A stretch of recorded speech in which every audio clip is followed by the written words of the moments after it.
हामीले सर्टकटमा बोलिने पोर्चुगिज वर्डहरूको बारेमा कुरा गरौँ है।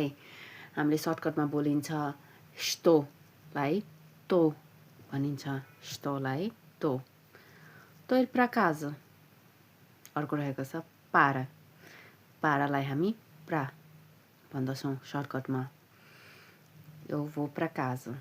Vou pra casa. Vou para casa होइन कि vou pra casa।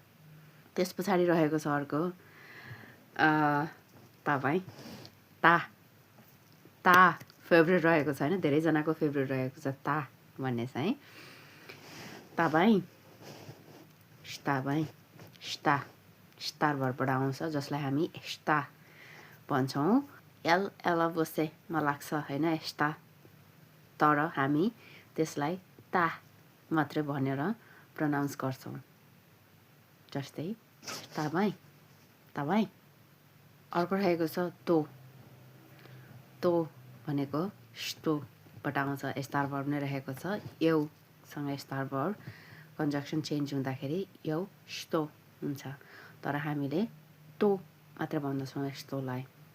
जस्तै tô cansada।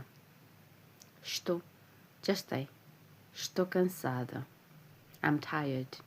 मलाई थकै लागिरहेको छ भन्दाखेरि tô cansada मात्र भन्छौँ। estou cansada लाई tô cansada भन्छौँ।